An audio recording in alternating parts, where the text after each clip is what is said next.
only accept lead roles, and only if they're shirtless.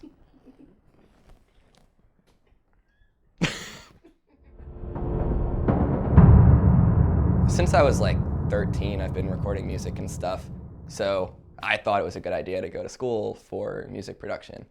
But I also wanted to live in Philly, so I looked at schools in Philly, and I wound up at the Art Institute. They had an audio production program. It wasn't music production, but I went to it anyway.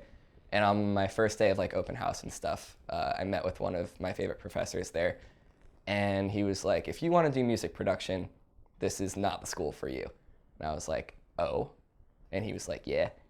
So I went into it with that mentality of like, maybe I won't do music production.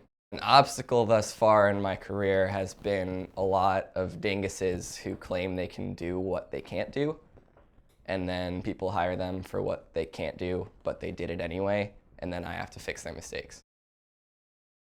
A funny circumstance doesn't really happen in the world of sitting behind a desk all day and like fixing sounds and making sounds. So it was like, hey, our sound guy bailed, and now we need a sound guy, and this project's due at midnight, and it's now like 11 a.m., and we need it done by then. And I was like, okay, let me ride my bike over. But at some point I gave up because it got really difficult to hold on my things and also ride a bike. So I parked my bike and locked it, and I walked the rest of the way. And then I came back the day after because I took a cab home, and my front wheel was gone. Oh my God. All my training has pretty much come from previous projects. Like my first project ever was a very crunched for time project, mostly just like voiceovers, and I had to write the music for it too. Marilyn Manson's putting out a movie sometime in the future.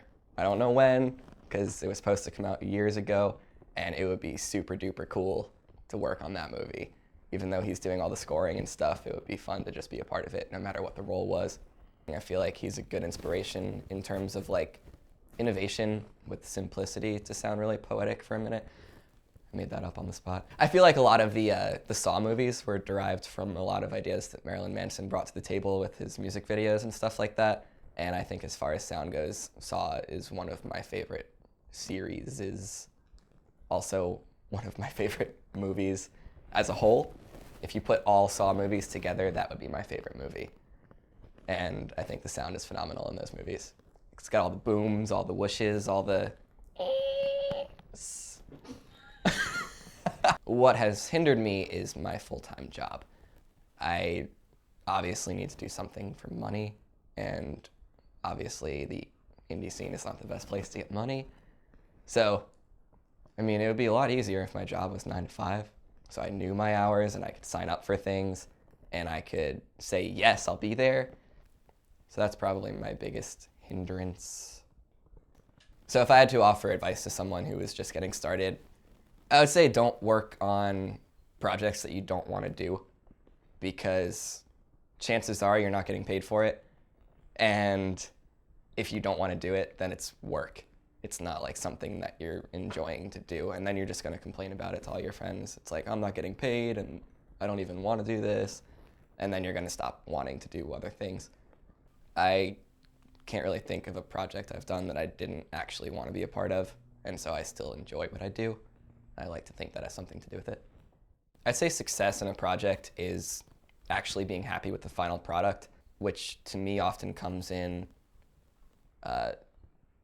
when production value has no impact on someone's opinion of the project.